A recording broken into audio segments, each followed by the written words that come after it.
مسجد حرام سے مسجد اقصی تک حضور براق پہ گئے اور وہ اتنا سریع رفتار تھا کہ جہاں اس کی نظر جاتی تھی وہاں اس کا قدم پڑتا تھا. تو اس نے تو پہلا قدم اٹھایا ہوگا تو مسجد اقصی میں جا پڑا ہوگا. اور اتنی سرعت کے ساتھ وہ رفتار کے ساتھ چلتا ہے. پھر حضور اس کی پشت پہ جلوہ فراز. یہ 1000 کلومیٹر فی گھنٹے کی رفتار سے جہاز چلے تو کسی میں ہے ہمت کہ اس کی ننگی پشت پہ بیٹھ جائے؟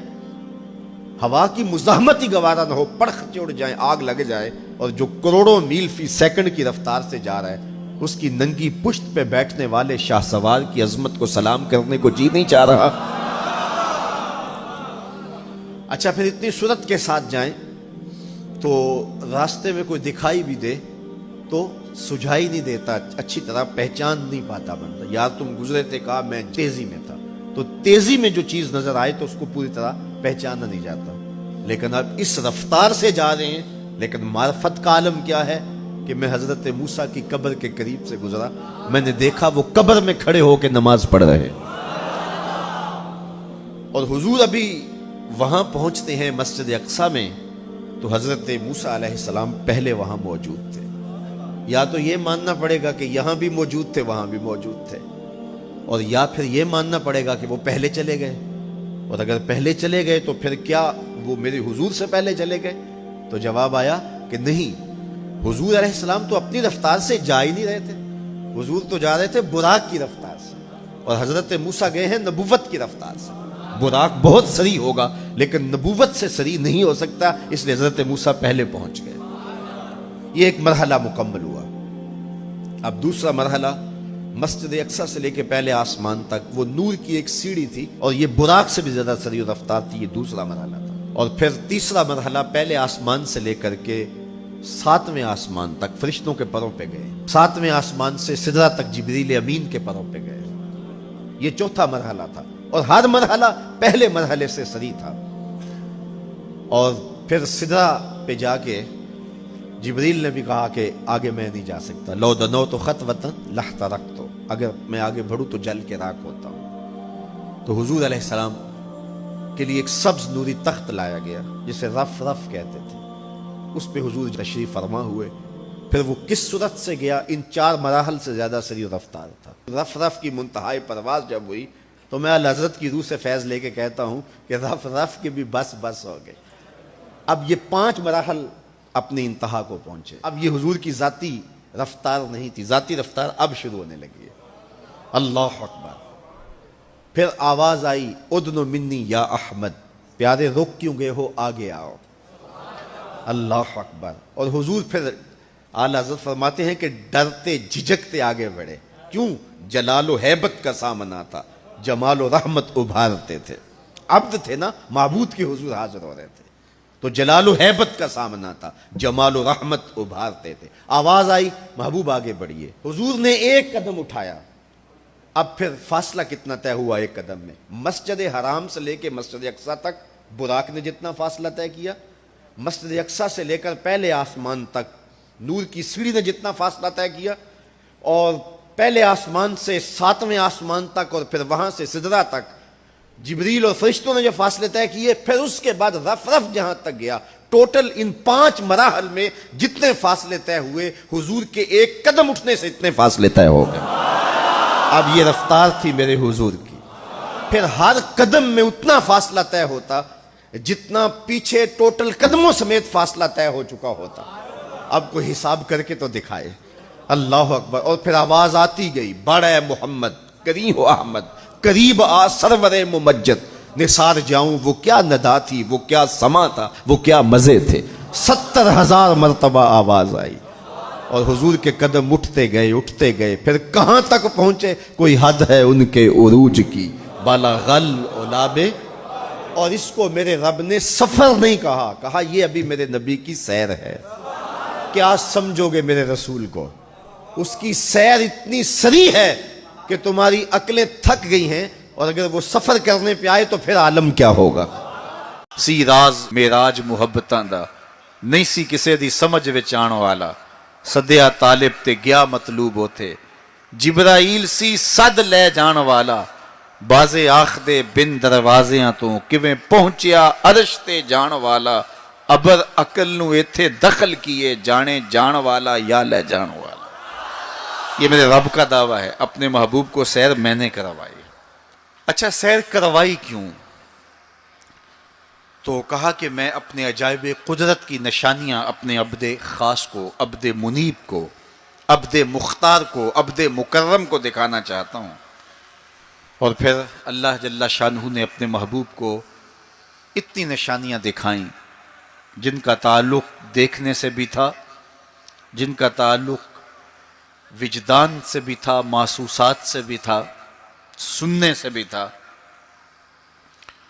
کبھی حضور علیہ الصلوۃ والسلام جنت کی خوشبو سونگھتے ہیں، نظاروں کی وادی دیکھتے ہیں، اور کبھی دوزخ کے اندر عذابوں میں مبتلا لوگوں کو دیکھتے ہیں. اور پھر اپنی امت کو بیان بھی فرمایا تاکہ وہ ان اعمال بد سے بچ جائیں جو جہنم میں لے جانے کا سبب اور ذریعہ ہے. آج کی شب خاص میں میں اور آپ اپنی زندگیوں پہ غور کریں اور حضور علیہ السلام نے وہ جو ہمیں خبریں دی ہیں ان کو دیکھیں، اور کوئی ایسی کوتاہی کہیں ہمارے اعمال میں تو نہیں ہے، اگر ہے تو اس کو اپنے سے دور کر کے ایک نئی زندگی کا آج سے آغاز کریں. حضور علیہ الصلوۃ والسلام نے فرمایا کہ میں نے کچھ لوگوں کو دیکھا کہ پتھروں سے ان کے سر کچلے جا رہے ہیں، اور پتھروں سے کچلنے کی وجہ سے ان لوگوں کے سر کیمے کی طرح ہو جاتے، کوٹ دیے جاتے ہیں پتھروں سے، لیکن تھوڑی دیر کے بعد پھر صحیح ہو جاتے ہیں، لیکن پھر دوبارہ ان کے سر کچلے جاتے. تو میں نے پوچھا جبریل یہ کون لوگ ہیں؟ تو کہا کہ یہ وہ لوگ ہیں کہ جن کے سر نماز کی وجہ سے بوجھل رہتے تھے، نماز جن کو بڑی بھاری لگتی تھی، اذان کی آواز سنتے اور پھر دوبارہ سرہانے پہ سر ڈال دیتے اور اٹھنے کی ہمت نہ پڑتی. حی علی الصلاۃ حی علی الفلاح کی دل فریب صدائیں کانوں میں پڑتی. تو ان کے سر نماز کی وجہ سے بوجھل ہوتے تھے، اور آج ان کے سر پتھروں سے کوٹے جا رہے ہیں. اس پورے اجتماع میں جو اس گراؤنڈ کے کناروں تک ہے اور باہر گلی میں بھی اس لاؤڈ سپیکر کے ذریعے سے، بازار میں بھی، سڑک پر بھی آوازیں پہنچ رہی ہوں گی، تو آپ سب اور میں غور کریں کہ ہماری زندگی میں کہیں نماز سے کوتاہی تو نہیں ہے. اور یہ بھی سن لیجئے کہ یہ معراج کا تحفہ خاص ہے جو حضور لے کر آئے ہیں. اسی لیے الصلاۃ معراج المومنین کہا گیا کہ نماز اہل ایمان کے لیے معراج ہے. حضور کا معراج تو یہ کہ دیدار الہی کیا اور وہاں تک پہنچے جہاں کسی کا تصور بھی نہیں پہنچ سکتا. لیکن اس امت کے لیے معراج یہ ہے کہ جب وہ پیشانی سجدے میں رکھ کے سبحان ربی الاعلیٰ کہتی ہے، اتنی رحمتیں برستی ہیں کہ اگر لوگوں کو پتہ چل جائے کہ ہم جب سجدے میں ہوتے ہیں تو کتنی رحمتیں برستی ہیں تو وہ سجدے سے ساری نہ اٹھائیں، اتنی رحمتوں کا نزول ہوتا ہے.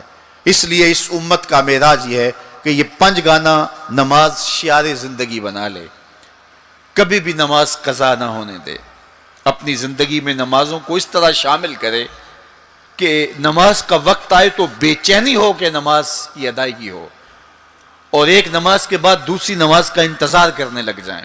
حضور نماز کو آنکھوں کی ٹھنڈک قرار دیں. بلال حبشی کو جب اذان کے لیے کہتے تو یہ فرماتے ارحنا یا بلال، بلال اٹھو اور ہمارے سینے کو راحت پہنچا دو. تو نماز سے حضور کے قلب کو، حضور کے سینے کو راحت پہنچتی تھی. میں اور آپ جتنے لوگ یہاں آئے ہیں اور جس ہجوم کے ساتھ، جس شوق کے ساتھ، جس ولولے کے ساتھ اور جس محبت کے ساتھ آئے ہیں، یقیناً آپ اور میں حضور کو راضی کرنے آئے ہیں، اپنے رب کو راضی کرنے آئے ہیں، آقا دو عالم کی رضا کے حصول کے لیے ہم آئے ہیں. تو حضور کی رضا کے طالب بن کے آج کے اس اجتماع میں آنے والوں، اگر تم چاہتے ہو کہ حضور ہم سے راضی ہو جائیں، تو اگر بدقسمتی سے کوئی بے نمازی ہے تو آج عزم کر کے جائے کہ آج کے بعد نماز نہیں چھوڑوں گا، اللہ کے رسول راضی ہو جائیں گے انشاءاللہ. چونکہ حضور نے نماز کو اپنی آنکھوں کی ٹھنڈک قرار دیا ہے، یہ حضور کے لیے راحت کا سبب تھا. تو 5 گانا نماز شعار زندگی رکھیں. قرآن مجید کا اسلوب ملاحظہ کیجئے. والنجم اذا ہوا اور پیارے چمکتے تارے محمد کی قسم جب معراج سے اترے، معراج پر جانے کا ذکر بھی کیا، معراج سے پلٹ کے آنے کا ذکر بھی کیا۔ حضور تو وہاں تک گئے، جنتیں بھی پیچھے رہ گئی، سدرہ بھی پیچھے، لیکن پلٹ کے پھر آ گئے۔ وہ ہر عالم کی رحمت تھے، جہاں چاہتے وہ رہ لیتے، مگر ان کی مہربانی کے یہ عالم پسند آیا، پھر پلٹ کے اس امت کے لیے واپس آئے میرے حضور صلی اللہ علیہ وسلم۔ ما ضل صاحبکم وما غوا، تمہارے صاحب، تمہارے آقا و مولا، تمہارے سید و سرور صلی اللہ علیہ وسلم نہ بہکے اور نہ بے راہ چلے۔ وما ینطق عن الہویٰ، اور وہ پیارے محبوب صلی اللہ علیہ وسلم اپنی خواہش سے بات ہی نہیں کرتے۔ جب بھی حضور جنبش لب فرماتے ہیں تو یہ رب کی طرف سے ہوتا ہے۔ وہ دہن جس کی ہر بات وحی خدا، وہ دہن جس کی ہر بات غنچائے علم و حکمت پہ لاکھوں سلام۔ علمہ شدید القوا، سکھایا ان کو سخت قوتوں والے طاقتور نے۔ ذو مرتن، جو سخت طاقتور تھا، فاستویٰ، پھر اس نے جلوے کا قصد فرمایا۔ وہو بالافق الاعلیٰ، اور وہ آسمان بری کے سب سے بلند کنارے پہ تھا۔ ثم دنا، پھر وہ جلوہ نیڑے ہو گیا، قریب ہو گیا۔ اللہ اکبر۔ فتدلی، پھر اور قریب ہو گیا۔ فکان قاب قوسین او ادنیٰ، تو اس جلوے اور اس محبوب میں 2 ہاتھ کا فاصلہ رہا، جس طرح 2 کمانیں آپس میں ملتی، تو اتنا فاصلہ رہ گیا۔ اب یہیں اگر قرآن بات کو ختم کر دیتا تو کوئی کہتا کہ سمجھ آ گئی اللہ اور اس کے رسول کی قربت کی، کتنی قربت ہے، لیکن اللہ نے کہا یہ تمہارے سمجھانے کے لیے کہا، او ادنا، قرب اس سے بھی زیادہ ہوا۔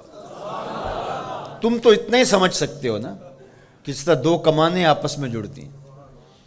اللہ اکبر۔ حضرت علامہ جلال الدین سیوطی علیہ رحمہ کہتے ہیں کہ اہل عرب کا طریقہ یہ تھا کہ جب 2 سردار موافقت کرتے تھے، جب ملاقات کرتے تھے اور ایک دوسرے کے حلیف بنتے تھے، آپس میں ان کے اتحاد کا، ان کی محبت کا اعلان یوں کیا جاتا تھا کہ وہ آگے بڑھتے اور اپنی اپنی کمان جوڑ کر کے اس سے ایک مشترکہ تیر پھینکتے۔ یہ اس بات کا اعلان تھا کہ آج کے بعد ہمارا اتحاد ہو گیا ہے، ہمارا دوست دشمن سانجا ہوگا، کمانیں ہماری 2 ہیں لیکن ان سے نکلنے والا تیر آج کے بعد ایک ہوگا۔ یہ اس بات کا اعلان ہے کہ ان کا دشمن ہمارا دشمن ہوگا، ہمارا دشمن ان کا دشمن ہوگا۔ خبردار کسی نے میلی آنکھ سے بھی دیکھا، مت سمجھنا کہ یہ قبیلہ اور ہے اور یہ قبیلہ اور ہے، اگرچہ الگ الگ قبیلے ہیں لیکن ہماری موافقت، ہماری موانست، ہماری محبت، ہماری وحدت، ہماری یگانگت، ہمارا پیار، ہماری سلو، ہم ایسے حلیف بن گئے ہیں، کمانیں 2 ہیں، نکلنے والا تیر ایک ہوگا۔ کہا اللہ اور اس کے رسول کی قربت کتنی ہوئی، اہل عرب تم اپنے رواج سے سمجھ لو، جس طرح تم کمانیں جوڑتے ہو ہم نے بھی کمانیں جوڑ لی ہیں، ہم نے بھی کمانیں جوڑ لی، الوہیت کی کمان اور رسالت کی کمان، الوہیت کی کمان اور عبدیت کی کمان۔ اللہ اکبر۔ یہ 2 الگ الگ کمانیں ایک نہیں ہوئی، یہ فاصلہ نہیں مٹا، عبد اور معبود کا فاصلہ ختم نہیں ہوا، کمانیں 2 ہیں، لیکن کہا سن لو ان سے نکلنے والا تیر اب ایک ہی ہوگا۔ اب قرآن پڑھ لیجئے، وَمَا رَمَيْتَ اِذْ رَمَيْتَ وَلَٰكِنَّ اللَّهَ رَمَىٰ۔ اللہ کہتا محبوب یہ جو کنکر تو نے پھینکے ہیں، یہ تو نے تو نہیں پھینکے، یہ تو میں نے پھینکے ہیں، اس لیے کہ کمانیں 2 ہیں لیکن نکلنے والا تیر ایک ہی ہوگا۔ ہم یہ نہیں کہتے کہ اللہ اور اس کے رسول کی ذات ایک ہے، اگر یہ کہیں گے تو مشرک ہوں گے، ہم یہ نہیں کہتے، کہنا نہیں چاہیے، ہے بھی نہیں، ہم کہتے ہیں ذات ایک نہیں، بات ایک ہے۔ اور آج ہمیں خوشی کیوں نہ ہو، آج کی شب میرے اور آپ کے آقا و مولا وہاں تک پہنچے ہیں جہاں کسی کا خیال بھی نہیں پہنچ سکتا۔ کوئی فلک تے رہ یار گیا، کوئی جا سدرہ تے ہار گیا، ایک کالیاں زلفاں والا سی جڑا عرش تو بھی لنگ پار گیا۔ اتنا عروج کائنات میں حضور علیہ السلام سے پہلے نہ کبھی کسی کو ملا، نہ حضور کے بعد کسی کو ملا۔ وہ بلندیاں، وہ رفعتیں، وہ وسعتیں، وہ شان و شوکت، وہ عزت، وہ عظمت، وہ رفعت ان کا مقسوم ہوا جو انہی کا ہی حصہ ہے۔ اور اللہ تعالیٰ جل شانہ نے اتنا نوازا کہ کوئی کمی باقی نہیں رہی، اور حضور کے صدقے سے اس امت کو بھی نواز دیا گیا، بخشش کا وعدہ دے کر اس امت کے لیے 50 نمازوں کا تحفہ دے کے، جو بعد میں سمٹ کے 5 رہ گئیں، اور خواتین سورہ بقرہ عطا کر کے اس امت کے دردوں کا درمان کیا اور انہیں سکون اور قرار کی دولت نصیب فرمائی۔ کتاب رحمت قرآن مجید اس واقعہ کو بہت شان و شوکت کے ساتھ بیان کیا ہے کہ وہ ذات پاک ہے جس نے اپنے عبد خاص کو، عبد مکرم کو، رات کے مختصر حصے میں مسجد حرام سے مسجد خاص تک، مسجد اقصی تک سیر کرائی، تاکہ وہ اپنے عبد خاص کو، اپنے بندہ خاص کو اپنی قدرت کی نشانیاں دکھائے۔ وہ مسجد اقصی جس کے اطراف میں رحمتیں برستی ہیں، انوار اترتے ہیں اور برکات کا نزول ہوتا ہے، اور پھر مسجد اقصی سے لے کر آسمان تک، اور آسمان سے سدرہ تک، اور سدرہ سے جہاں تک میرے رب نے چاہا اپنے محبوب کو سیر کرائی اور قدرت کے نشانات دکھائے، جنت کی سیر کروائی، حضور نے دوزخ کا ملاحظہ کیا، مسجد اقصی میں نبیوں کی امامت کروائی، بیت المعمور میں اللہ کے محبوب کی جلوہ گری ہوئی، انبیاء علیہم السلام سے ملاقاتیں ہوئیں، اور سب سے بڑھ کر اللہ نے اپنے محبوب کو اپنا دیدار عطا فرمایا۔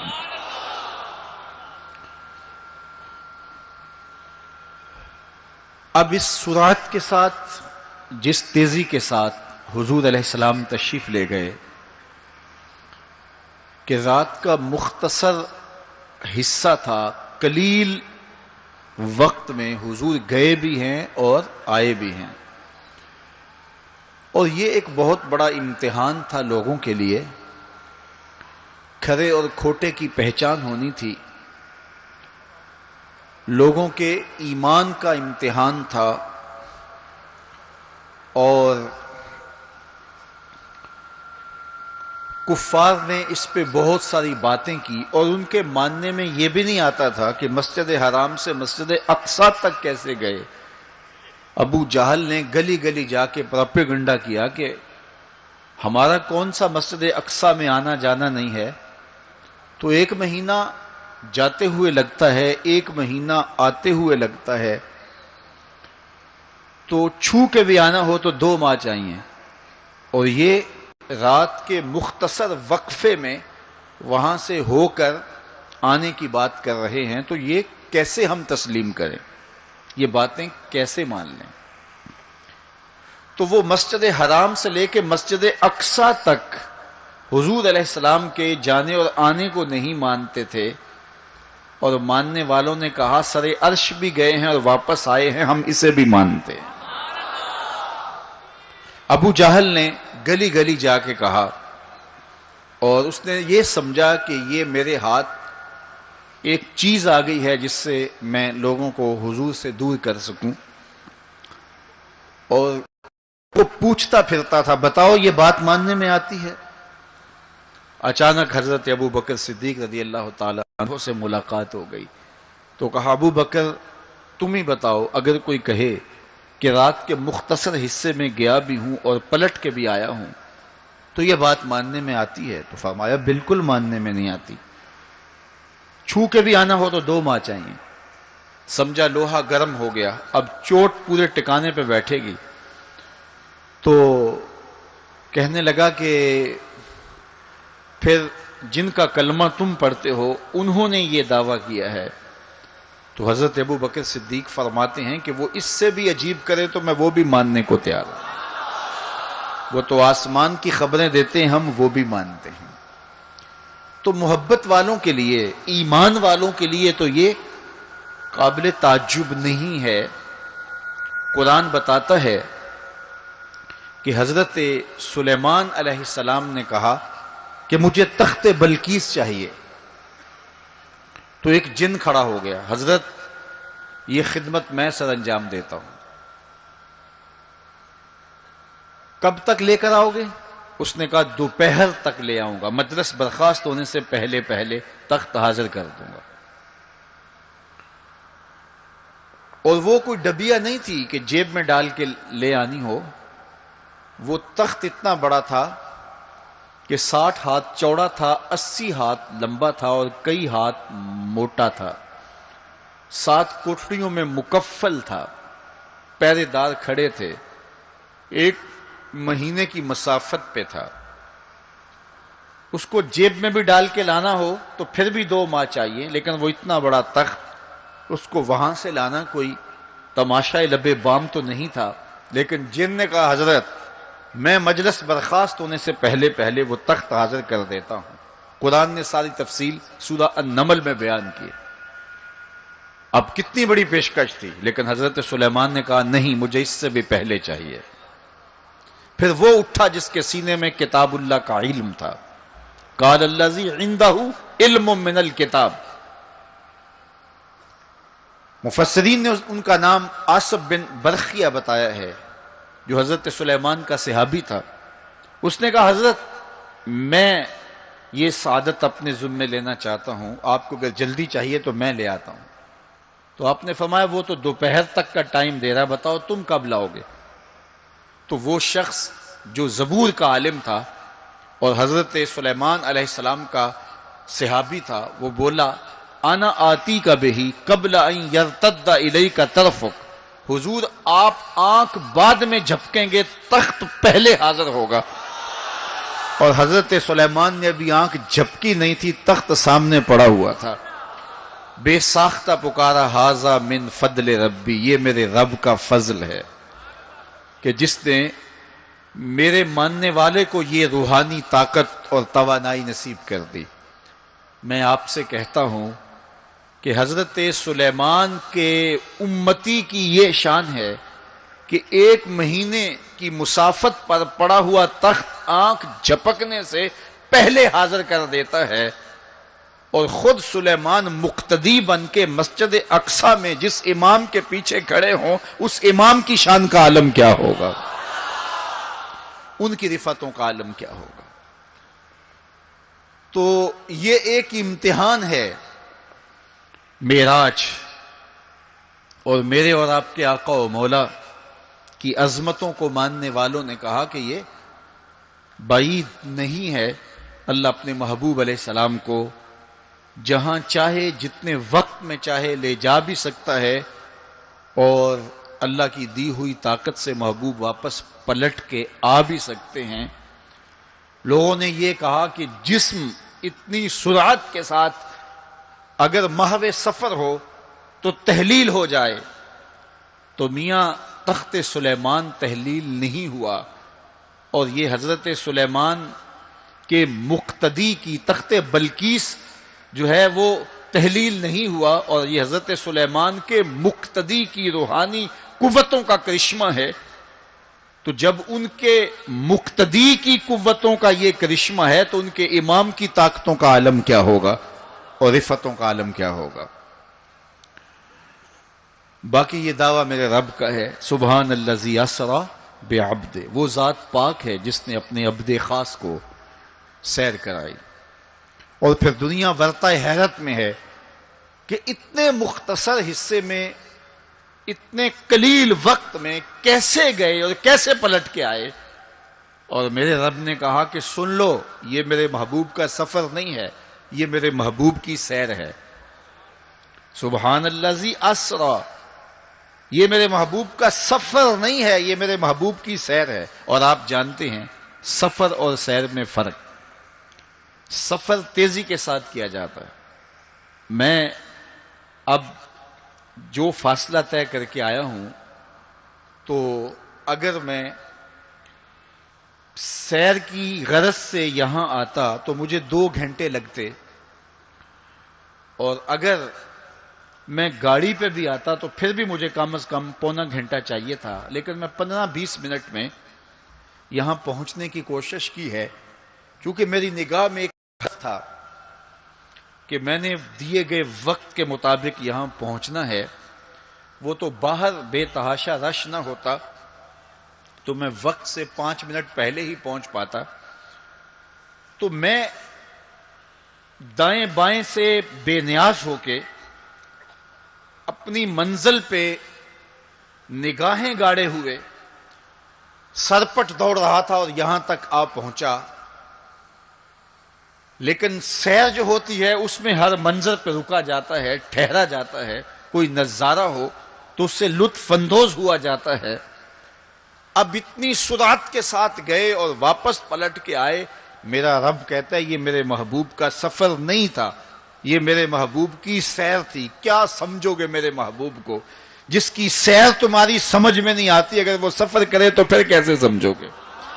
یہ تو ابھی سیر ہے اور تم ورطہ حیرت میں ہو. کیسے گئے، کیسے آئے؟ عقل والے کہتے ہیں کہ زمین، سطح زمین سے لے کر 44 میل تک ہوا ہے، اس کے بعد کرۂ خلا ہے، پھر کرۂ زمہریر ہے، پھر کرۂ نار ہے، پھر آسمان میں خرق و التیام ممکن نہیں، جسم کا صعود ممکن نہیں ہے، آسمان میں دروازے نہیں ہیں، آسمان ٹوٹ نہیں سکتا، پھٹ نہیں سکتا، تو کیسے کوئی آسمان سے گزر سکتا ہے؟ تو کیسے چلے گئے؟ ہم کہتے ہیں کہ حضرت آدم ماں حضرت حوا کے کیسے آئے؟ یہ رکاوٹیں ان کے راستے میں بھی تو تھیں. حضرت عیسیٰ علیہ السلام کے بارے میں ہمارا عقیدہ ہے کہ وہ پھانسی نہیں دیے گئے، سولی نہیں چڑھائے گئے، بلکہ اللہ نے ان کو آسمان پہ اٹھا لیا. تو یہ رکاوٹیں تو ان کے راستے میں بھی آئی ہوں گی، تو وہ کیسے چلے گئے؟ جب حضرت عیسیٰ جا سکتے ہیں، حضرت آدم آ سکتے ہیں، تو میرا نبی جا بھی سکتا ہے، میرا نبی آ بھی سکتا ہے. فرق یہ ہے ابھی تک جو گیا ہے پلٹ کے آیا نہیں، جو آیا ہے ابھی تک پلٹ کے گیا نہیں. میرے نبی گئے بھی ہیں، میرے نبی آئے بھی. سی راز میراج محبتاں دا نہیں سی کسے دی سمجھ وچ آن والا، سدیا طالب تے گیا مطلوب ہوتے. جبرائیل سی صد لے جان والا، بازے آخ دے بن دروازیاں تو کیویں پہنچیا عرش تے جان والا. ابر عقل نو ایتھے دخل کیے، جانے جان والا یا لے جان والا. یہ میرے رب کا دعویٰ ہے، اپنے محبوب کو سیر میں نے کروائی. تو کائنات میں جن رفعتوں تک، جن بلندیوں تک میرے حضور پہنچے. اچھا سیر کروائی کیوں؟ تو کہا کہ میں اپنے عجائب قدرت کی نشانیاں اپنے عبد خاص کو، عبد منیب کو، عبد مختار کو، عبد مکرم کو دکھانا چاہتا ہوں. اور پھر اللہ جل شانہ نے اپنے محبوب کو اتنی نشانیاں دکھائیں جن کا تعلق دیکھنے سے بھی تھا، جن کا تعلق وجدان سے بھی تھا، محسوسات سے بھی تھا، سننے سے بھی تھا. کبھی حضور علیہ الصلوۃ والسلام جنت کی خوشبو سونگھتے ہیں، نظاروں کی وادی دیکھتے ہیں، اور جنت کے محلات کو حضور ملاحظہ فرماتے ہیں. اور کبھی دوزخ کے اندر عذابوں میں مبتلا لوگوں کو حضور علیہ الصلوۃ والسلام دیکھتے ہیں. اور پھر اپنی امت کو بیان بھی فرمایا تاکہ وہ ان اعمال بد سے بچ جائیں جو جہنم میں لے جانے کا سبب اور ذریعہ ہے۔ آج کی شب خاص میں میں اور آپ اپنی زندگیوں پہ غور کریں اور حضور علیہ السلام نے وہ جو ہمیں خبریں دی ہیں ان کو دیکھیں، اور کوئی ایسی کوتاہی کہیں ہمارے اعمال میں تو نہیں ہے، اگر ہے تو اس کو اپنے سے دور کر کے ایک نئی زندگی کا آج سے آغاز کریں۔ حضور علیہ السلام نے فرمایا کہ میں نے کچھ لوگوں کو دیکھا کہ پتھروں سے ان کے سر کچلے جا رہے ہیں، اور پتھروں سے کچلنے کی وجہ سے ان لوگوں کے سر کیمے کی طرح ہو جاتے، کوٹ دیے جاتے ہیں پتھروں سے، لیکن تھوڑی دیر کے بعد پھر صحیح ہو جاتے ہیں، لیکن پھر دوبارہ ان کے سر کچلے جاتے۔ تو میں نے پوچھا جبریل یہ کون لوگ ہیں؟ تو کہا کہ یہ وہ لوگ ہیں کہ جن کے سر نماز کی وجہ سے بوجھل رہتے تھے، نماز جن کو بڑی بھاری لگتی تھی۔ کئی لوگوں کو نماز کا کہیں تو وہ 100 بہانے کرتے ہیں، اور ایک بہانہ تو ہر بے نمازی کرتا ہے، میرے کپڑے پاک نہیں ہیں۔ میرے والد گرامی فرمایا کرتے تھے تیرے کپڑے کیسے پاک ہو سکتے ہیں جب تو اللہ کے حضور جھکنا نہیں جانتا؟ جب اس کے حضور جھکنا سیکھ جائے گا تیرا لباس بھی پاک ہو جائے گا، تیرا بدن بھی پاک ہو جائے گا، تیرا تن بھی پاک ہو جائے گا، تیرا من بھی پاک ہو جائے گا۔ تو 100 بہانے تو ان کے سر نماز کی وجہ سے بوجھل ہو جاتے، اذان کی آواز سنتے اور پھر دوبارہ سرہانے پہ سر ڈال دیتے اور اٹھنے کی ہمت نہ پڑتی۔ حی علی الصلاۃ حی علی الفلاح کی دل فریب صدائیں کانوں میں پڑتی۔ تو ان کے سر نماز کی وجہ سے بوجھل ہوتے تھے، اور آج ان کے سر پتھروں سے کوٹے جا رہے ہیں۔ اس پورے اجتماع میں جو اس گراؤنڈ کے کناروں تک ہے اور باہر گلی میں بھی اس لاؤڈ سپیکر کے ذریعے سے، بازار میں بھی، سڑک پر بھی آوازیں پہنچ رہی ہوں گی، تو آپ سب اور میں غور کریں کہ ہماری زندگی میں کہیں نماز سے کوتاہی تو نہیں ہے۔ اور یہ بھی سن لیجئے کہ یہ معراج کا تحفہ خاص ہے جو حضور لے کر آئے ہیں۔ معراج کی شب جب حضور وہاں پہنچے، جب کسی کا تصور بھی نہیں پہنچ سکتا، تو اللہ نے اپنے محبوب علیہ السلام کو جو عطا کیا اس میں خواتین میں سورہ بقرہ تھی، سورہ بقرہ کی آخری آیات عطا کی گئی، امت کے ساتھ بخشش کا وعدہ کیا گیا اگر وہ شرک نہیں کرتی، اور جو سب سے اہم شے وہ یہ کہ 50 نمازوں کا تحفہ دیا گیا۔ آقا کریم علیہ السلام 50 نمازوں کا ہدیہ اور تحفہ لے کر کے واپس پلٹے۔ چھٹے آسمان پہ حضرت موسیٰ علیہ السلام سے ملاقات ہوئی، اور انہوں نے کہا کہ میں بنی اسرائیل کا تجربہ رکھتا ہوں، اور امتوں کا گہرا تجربہ رکھنے کی وجہ سے میں آپ سے عرض کرتا ہوں کہ آپ اللہ کی بارگاہ میں جائیے اور نمازوں میں تخفیف کی درخواست پیش کیجئے، یہ 50 نمازیں نہیں پڑھ پائیں گے۔ تو حضرت موسیٰ علیہ السلام کے کہنے پہ حضور دوبارہ بارگاہ عزدی میں حاضر ہوئے اور عرض کی، تو 5 نمازوں کی رخصت ہو گئی، 45 رہ گئی، تو واپس پلٹے تو حضرت موسیٰ علیہ السلام نے پھر کہا کہ یہ 45 بھی نہیں پڑھ سکیں گے، آپ اللہ کی بارگاہ میں دوبارہ تخفیف کی درخواست پیش کیجئے۔ تو حضور دوبارہ جاتے، پھر آئے، پھر انہوں نے کہا، 9 مرتبہ واپس بھیجا، اور 50 سے 5 نمازیں رہ گئیں۔ جب 5 نمازیں لے کے حضور واپس آ رہے تھے تو حضرت موسیٰ پھر ملے، اور انہوں نے ایک بار پھر کہا، ایک بار اور جائیے۔ اب عادت باری کیا ہے، ہر بار درخواست کرنے سے 5 نمازوں کی رخصت ملتی ہے، اب رہ ہی 5 گئی ہیں، تو عادت باری کے مطابق اب یہ 5 بھی معاف ہو جائیں گی۔ تو حضور نے فرمایا مجھے رب سے شرم آتی، رب سے حیا آتی۔ امت سے توقع کی کہ یہ امت اتنی نکمی تو نہیں ہے کہ 5 نمازیں بھی نہ پڑھے۔ تو میرے اور آپ سے یہ ہمارے آقا و مولا کی توقع تھی کہ ہم 5 نمازیں ادا کریں، اور یہ 5 نمازیں ہمیں ثواب 50 کا ہی عطا کریں گے۔ لا تبدیل لکلمات اللہ، اللہ کی باتیں تبدیل نہیں ہوتی۔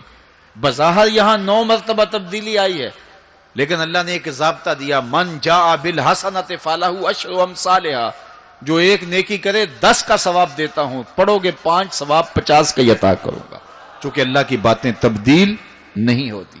تو یہ 5 نمازیں تحفہ معراج ہیں جو حضور لے کر کے آئے ہیں۔ اسی لیے الصلاۃ معراج المومنین کہا گیا کہ معراج اہل ایمان کے لیے، نماز اہل ایمان کے لیے معراج ہے۔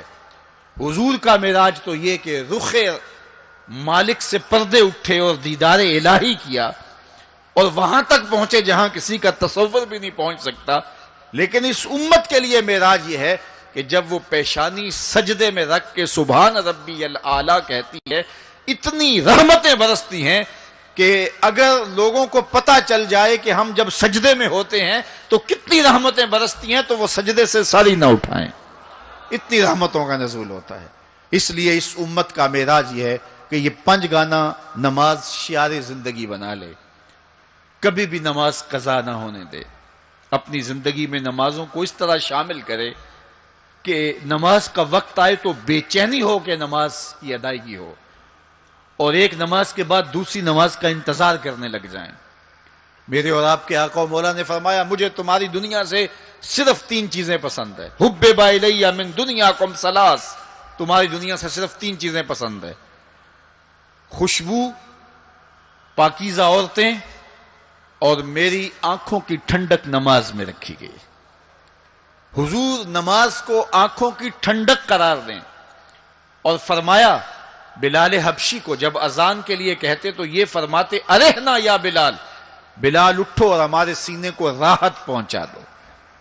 تو نماز سے حضور کے قلب کو، حضور کے سینے کو راحت پہنچتی تھی۔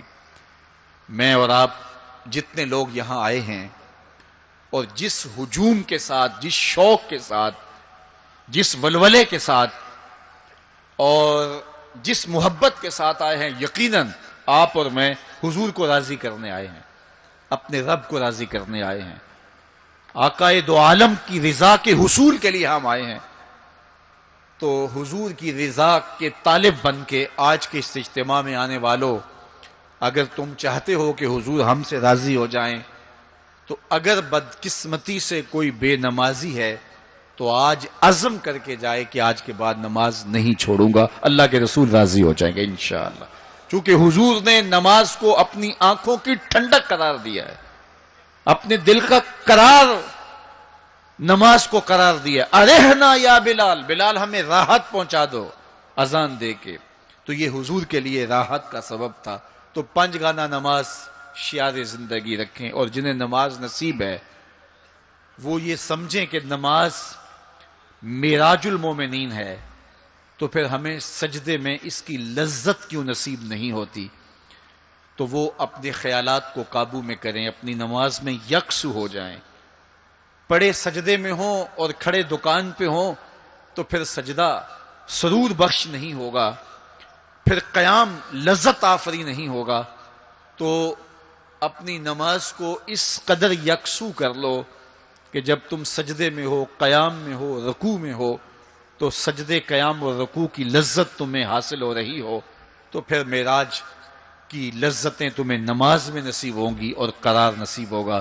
تو کہا میں نے کچھ لوگوں کو دیکھا کہ ان کے سر کوٹے جا رہے ہیں، اور میں نے پوچھا یہ کون لوگ ہیں؟ تو کہا یہ وہ لوگ ہیں کہ جو نماز نہیں پڑھا کرتے تھے، جن کے سر نماز سے بوجھل رہتے تھے۔ پھر کچھ لوگوں کو دیکھا معراج کی شب، فرماتے ہیں کہ ان کے آگے اور پیچھے چیتھڑے بندھے ہوئے ہیں، اور وہ کانٹے دار جھاڑیاں تھوہر کھا رہے ہیں، کڑوی جھاڑیاں کھا رہے ہیں، اور گرم پتھر چاٹ رہے ہیں اور کھا رہے ہیں۔ تو میں نے پوچھا کہ یہ کون بد نصیب لوگ ہیں؟ تو کہا یہ وہ لوگ ہیں جو اپنے مال کا صدقہ نہیں دیا کرتے تھے، مال کی زکوٰۃ نہ ادا کرنے والے سخت عذاب میں مبتلا ہوں گے اور اللہ کے قہر و غضب کا شکار ہوں گے۔ اور پھر فرمایا میں نے ایسے لوگوں کو بھی دیکھا کہ جن کے سامنے انواع و اقسام کے کھانے پڑے ہوئے ہیں، ہنڈیا کے اندر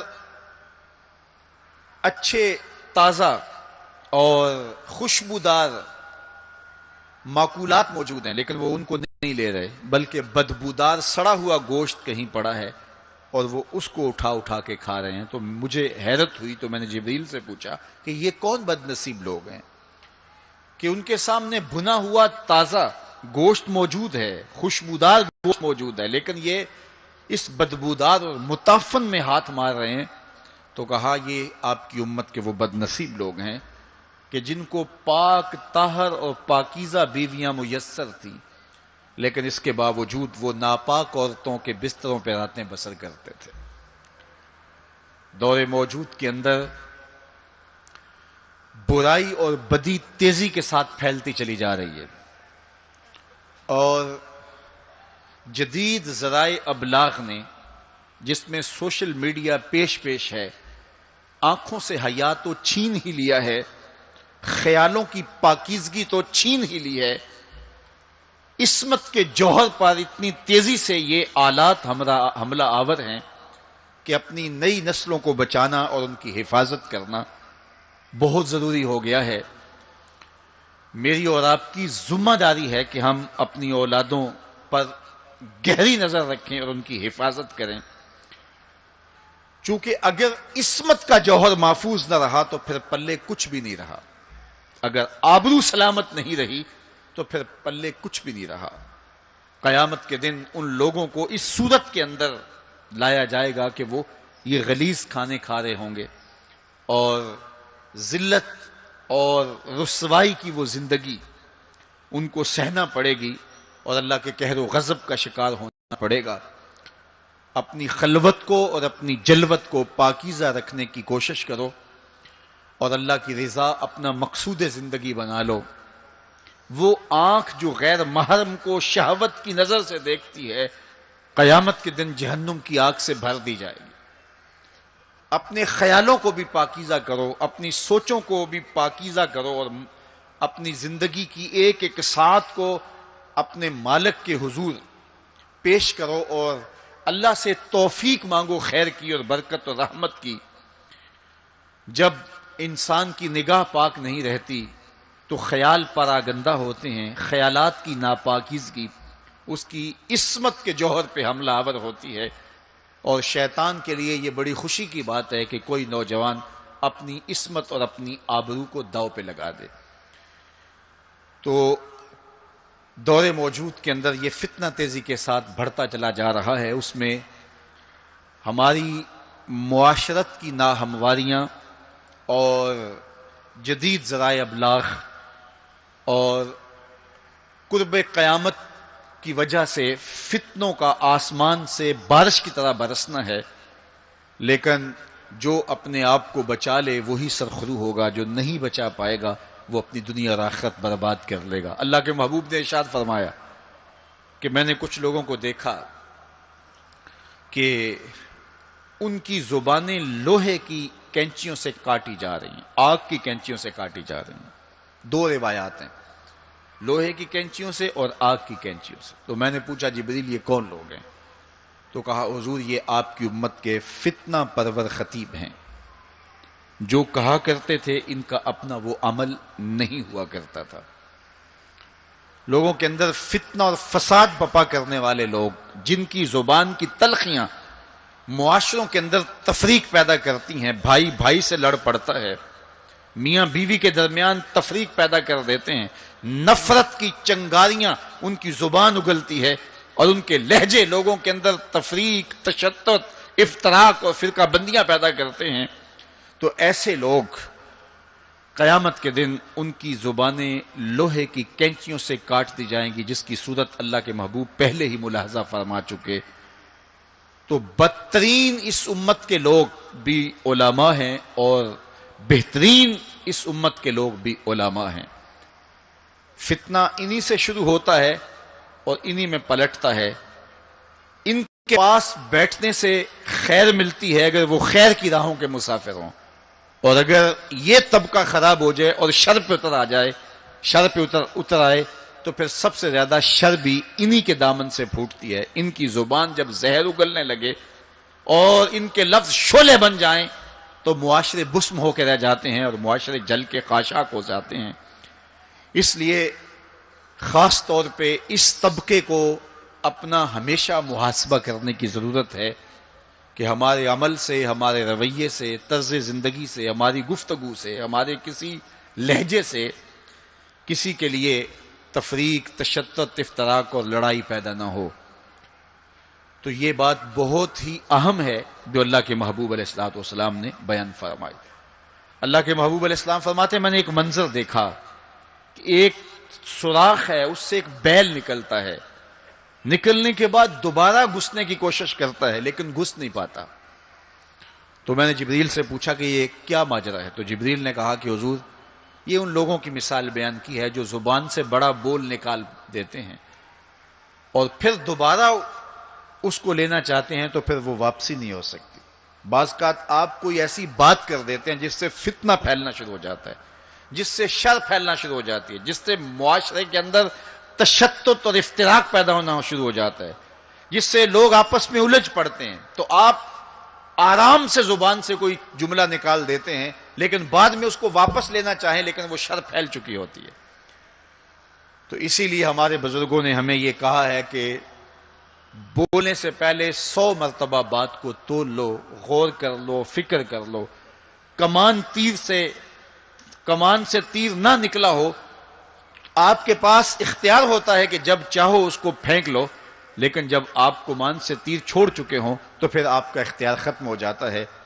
پھر وہ زخمی کرے، کسی کی موت کا سبب بنے یا وہ تیر ضائع چلا جائے، پھر تمہارا اختیار نہیں ہوتا۔ تو بولنے سے قبل ضرور سوچو کہ میری زبان سے نکلا ہوا کوئی جملہ اس معاشرے پر کیا اثر پیدا کرے گا، اور جب زبان سے جملہ نکل گیا تو پھر آپ کے اختیار میں نہیں ہے۔ تو یہ بہت ضروری ہے۔ اس وقت ہر بندہ جو زبان میں آئے بول دیتا ہے، ہر بندے کو اس وقت بولنے کی جو لت ہے، اور آج کل تو وہ سوشل میڈیا کے اوپر جو من میں آیا تنہائی میں وہ لکھ دیا اور لکھ کے معاشرے کے اندر لوگوں کے اندر وہ چیز وائرل کر دی، جس طرح کی تصویر چاہا ڈال دی، لیکن پھر بعد میں وہ آپ کے اختیار میں چیز نہیں رہتی ہے۔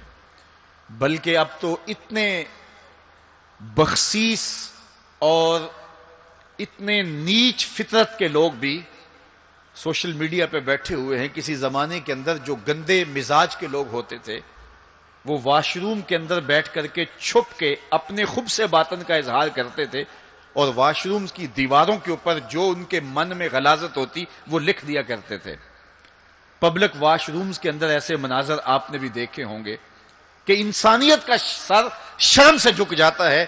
ایسے چھوٹی سوچ کے لوگ وہاں بیٹھ کر کے جو ہے وہ لکھ دیا کرتے تھے۔ اب وہی لوگ، ان کو ایک سوشل میڈیا کا پلیٹ فارم مل گیا ہے اور وہ یہاں اپنے بند کمرے میں جو چاہیں لکھ کے اس کے اوپر ڈال دیں، اور اس کی شر اور اس کا فساد اور اس کی غلاظت اور اس کی گندگی کے چھینٹے کہاں کہاں تک پہنچتے ہیں ان کو اس سے غرض نہیں ہوتی۔ تو ایک ایک حرف جو زبان سے نکلتا ہے، تمہارے قلم سے نکلا ہوا ایک ایک جملہ، اس کا حساب ہونا ہے قیامت کے دن۔ ایک ایک چیز کے بارے میں پوچھا جائے گا۔ اور آج اگر تم سوشل میڈیا پہ کوئی بات چھوڑتے ہو یا کسی مجمع عام کے اندر کوئی بات کرتے ہو یا تنہائی کے اندر کوئی بات کرتے ہو اور پھر اس کی شر پھیلتی ہے، تو وہ شر تو پھر سفر کرتی رہے گی۔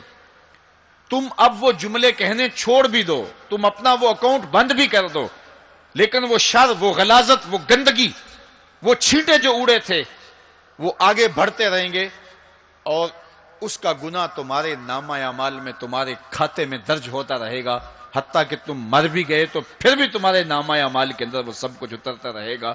اس لیے اپنے آپ کو محتاط کرنے کی ضرورت ہے، اور اپنے ایک ایک لمحے کو محفوظ کرنے کی ضرورت ہے۔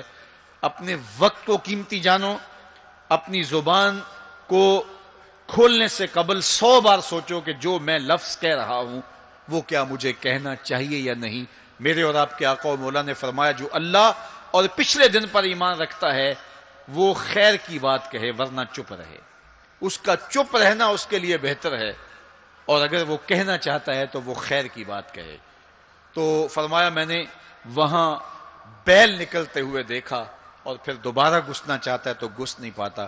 تو کہا جبریل نے کہ یہ وہ بول ہے جو زبان سے نکالا جا چکا ہے، اب دوبارہ زبان میں اس کو داخل نہیں کیا جا سکتا۔ اور مختلف صورتیں حضور نے دیکھی، لوگوں کو عذابوں کے اندر مبتلا دیکھا، لوگوں کو تکلیفوں کے اندر مبتلا دیکھا، کسی کو خون کی نہر کے اندر غوطے کھاتے دیکھا، کسی کے پیٹ کے اندر سانپ دیکھے اور جبریل سے پوچھا تو جبریل نے عرض کی یا رسول اللہ یہ سود خور ہے، یا رسول اللہ یہ حرام کھانے والا ہے، یہ فلاں جرم کا مرتکب شخص ہے. تو وہ صورتیں حضور علیہ السلام کو دکھائی گئی اور وہ مناظر حضور کو دکھائے گئے. اور دوسری جانب جنت میں حضور نے ان خوش نصیب لوگوں کو بھی دیکھا کہ جن کی نیکیوں کی وجہ سے وہ اللہ کی رحمتوں کے حصار میں ہیں. ایک شخص کو دیکھا جو نور عرش میں ڈوبا ہوا ہے اور وہ نور ہی نور میں ہے. اللہ اکبر. تو جبریل سے حضور نے پوچھا یہ کون شخص ہے؟ تو جبریل امین نے اس کی 3 خوبیاں بیان کی. ان میں سے ایک خوبی یہ تھی کہ وہ اپنے والدین کا فرما بردار ہے. حضور علیہ السلام نے معراج کی شب بہت نظارے دیکھے، جنت دوزخ کو مشاہدہ کیا. حضور نے انبیاء علیہ السلام سے ملاقاتیں کی. پہلے آسمان پہ حضور علیہ السلام نے حضرت آدم علیہ السلام کو دیکھا، دوسرے آسمان پہ دیگر حتیٰ کہ 7ویں آسمان تک مختلف نبیوں کو دیکھا. اور پھر اس کے بعد حضور علیہ السلام 7 آسمانوں سے گزرتے ہوئے جب سدرۃ المنتہا پہ پہنچے تو جبریل امین نے کہا کہ حضور اب اس سے آگے میں نہیں جا سکتا.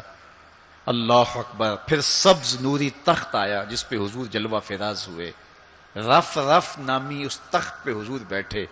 پھر حضور وہاں تک پہنچے جہاں کسی کا خیال بھی نہیں پہنچ سکتا. خرد سے کہہ دو کہ سر جھکا لے، گماں سے گزرے گزرنے والے، یہاں خود پڑے ہیں جہت کو لالے. کوئی کیا بتائے کدھر گئے تھے، سراغ عین و متا کہاں تھا، نشان کیف و الا کہاں تھا. نہ کوئی ساتھی نہ کوئی راہی، نہ سنگ منزل نہ مرحلے تھے. کمان امکان کے جھوٹے نکتوں تم اول آخر کے پھیر میں ہو. محیط کی چال سے پوچھو کدھر سے آئے کدھر گئے تھے.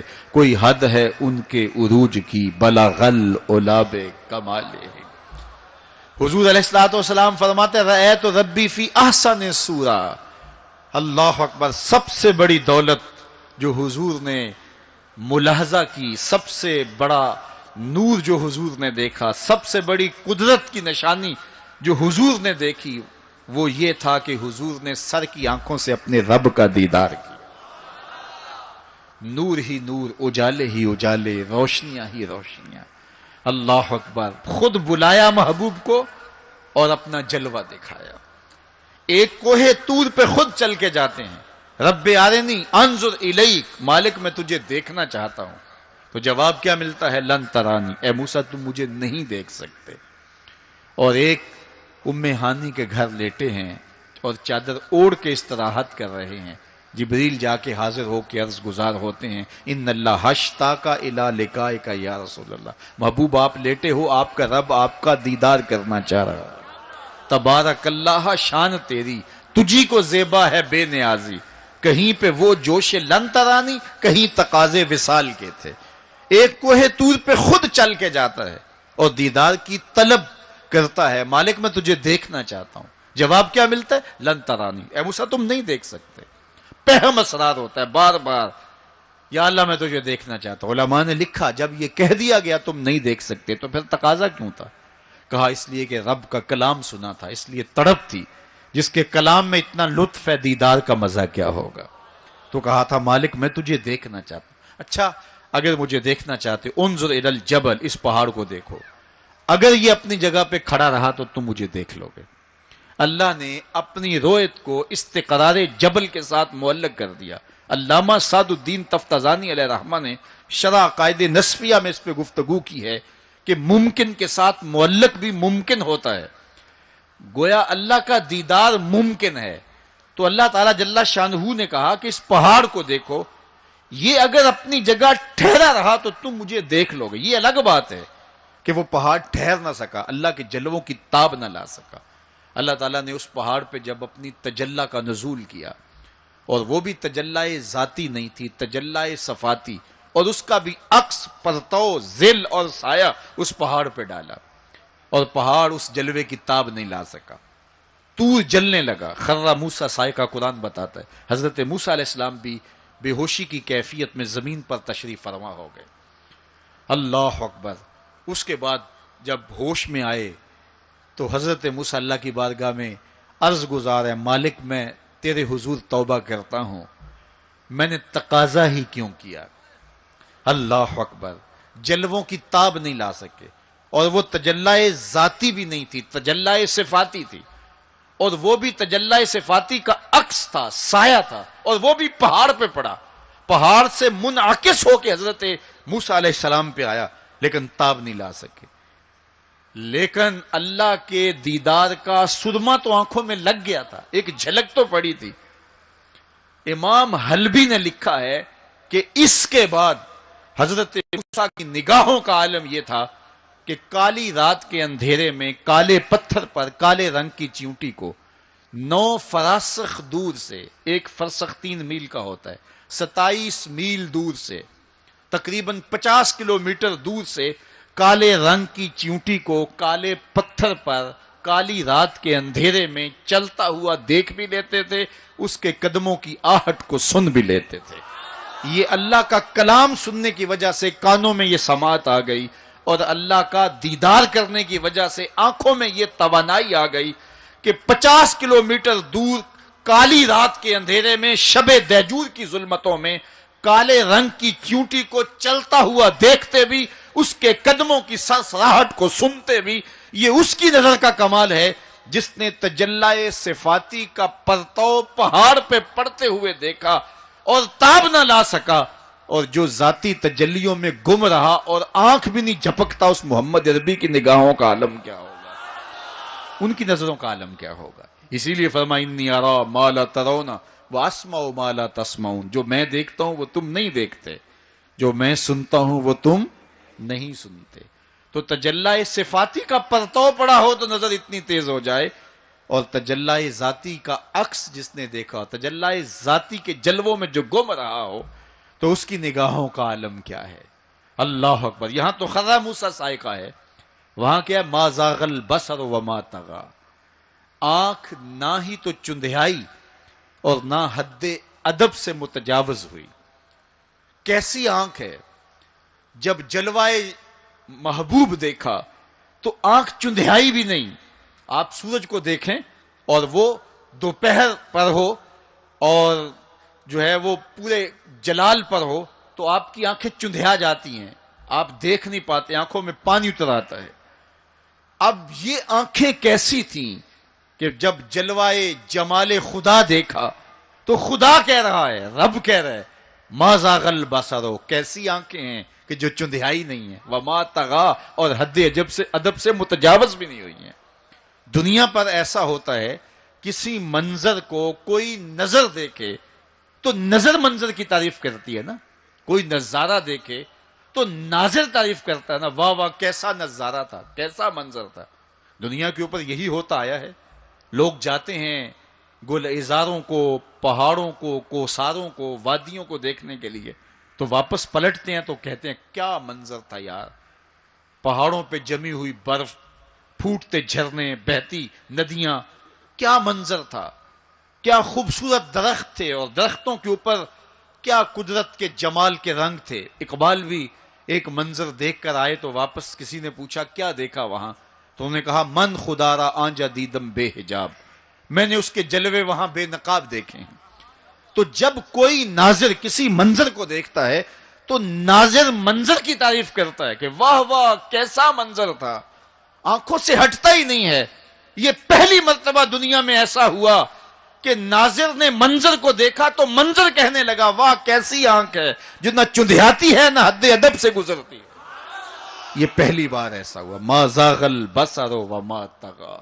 تو محبوب کریم نے، اللہ اکبر، اگر یہ کہا جائے کہ حضور کی روح نے معراج کیا تھا، یہ خواب دیکھی تھی، تو یہ آیت اس کی دلیل ہے کہ جب خواب دیکھی جاتی ہے تو یہ آنکھیں بند ہوتی ہیں۔ خواب خیال سے دیکھی جاتی ہے، وہ ایک خیال ہے جو پرواز کرتا ہے، اس کا تعلق دماغ سے ہوتا ہے، اور اگر روح کا دیکھنا ہو تو وہ روح بھی آنکھوں سے نہیں دیکھتی، ان آنکھوں سے، اس کی روح کی اپنی آنکھیں ہیں۔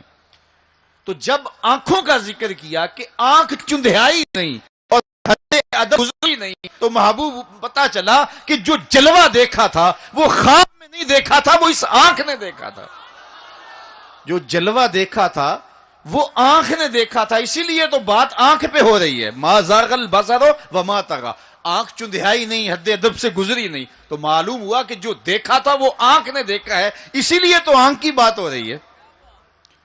اور پھر ایک اور بات سنو، آگے قرآن کہتا ہے ما کذب الفؤاد ما رأى، جو آنکھ نے دیکھا دل نے اس کی تکذیب نہیں کی. یعنی جب آنکھ نے وہ جلوہ دیکھا تو آنکھ نے دل سے پوچھا کہ یہ وہی ہے، چونکہ دل میں تو وہ پہلے ہی رہتا تھا، دل میں تو بسیرے پہلے ہی تھے، دل میں تو پہلے ہی تھے. دیکھو کسی نے کسی کو نہ دیکھا ہو اور وہ کسی کے ساتھ اس کو دیکھنے جائے، تو جس کے ساتھ وہ دیکھنے گیا اس نے دیکھا ہو تو اس کو لگے کہ یہ وہی ہے، تو وہ اس سے پوچھتا ہے جناب یہ وہی ہے، تو اس نے دیکھا ہو تو وہ تصدیق کر دیتا. اور اگر اس نے بھی نہ دیکھا ہو تو پھر اسے کوئی پوچھتا بھی نہیں، چونکہ ہم بھئی ایک جیسے ہیں، تم نے بھی نہیں دیکھا میں نے بھی نہیں دیکھا. تو جب کسی نے پہلے دیکھا ہوا ہو تو پھر دوسرا اس کو پوچھتا ہے ہاں وہی ہے، اور وہ کہتا ہے ہاں ہاں وہی ہے. اور وہ یہ تب کہہ سکتا ہے کہ اس نے پہلے دیکھا ہو. جب جمال الہی کو نگاہ مصطفیٰ نے دیکھا تو نگاہ نے دل سے پوچھا یہ وہی ہے، یہ وہی ہے جو دل میں درد بن کے رہتا ہے، یہ وہی ہے. ما کذب الفؤاد ما رأى، قرآن بتاتا ہے جب آنکھ نے پوچھا نا دل سے تو دل نے تکذیب نہیں کی، دل نے کہا ہاں یہ وہی ہے.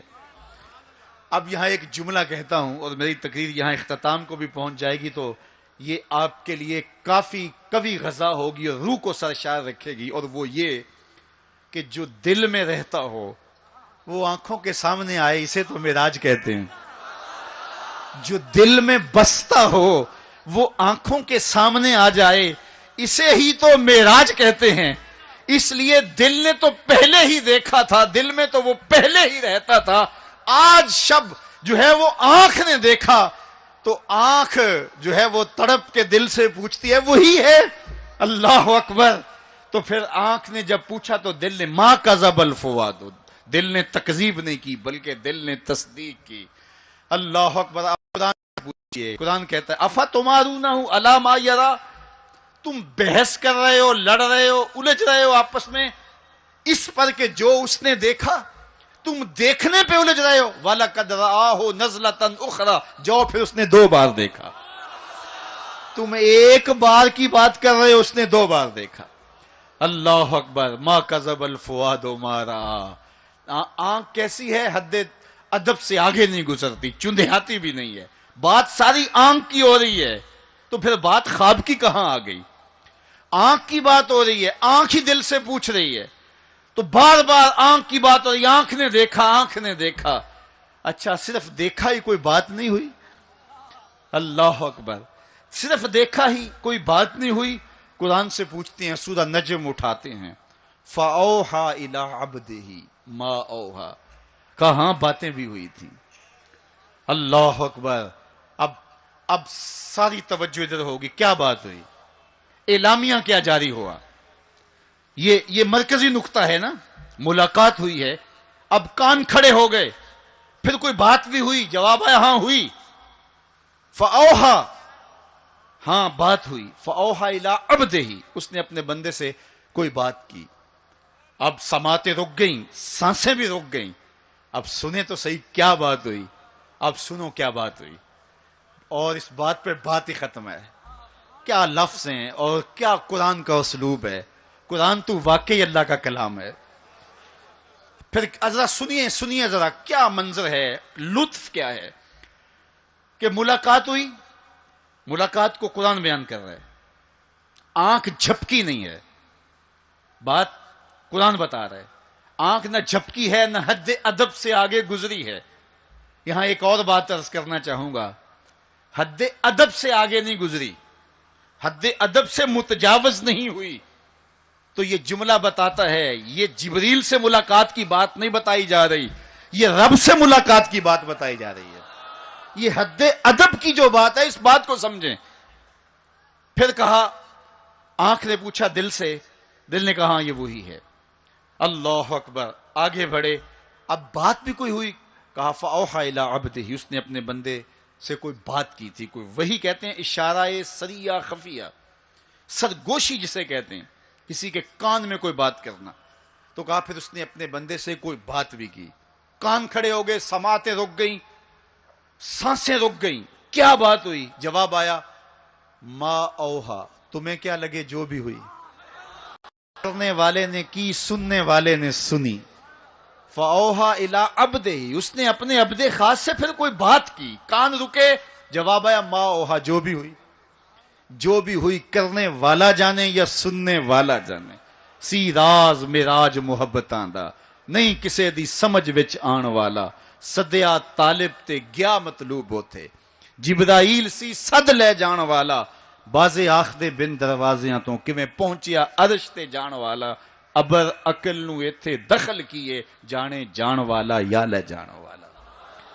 تو کہا جو بھی بات ہوئی وہ ہوئی ضرور, اللہ اکبر. لیکن اتنا سمجھ لو, جو بھی بات ہوئی اس میں گناہ گاروں کی بخشش کا پیکج ضرور تھا, اس میں گناہ گاروں کی بخشش کی کہانی ضرور ہے. یہ بات اچھی طرح سمجھ لو. اس لیے تم خوشیاں منا رہے ہو, اسی لیے تمہارے چہرے کھلے ہیں معراج کی شب, کہ آج کی شب رب سے محبوب نے جو بات کی ہے اس میں گناہ گاروں کی نجات کی ضمانت اپنے رب سے لی ہے.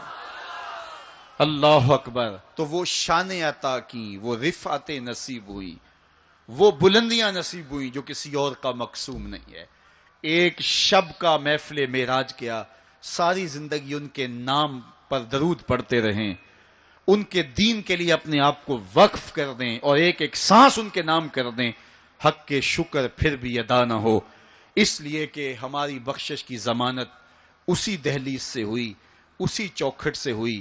یہ سارے اجالے, یہ ساری روشنیاں کائنات کے اندر جو آپ کو دکھائی دیتی ہیں, یہ آمنہ کے لال کے قدموں کا صدقہ ہے.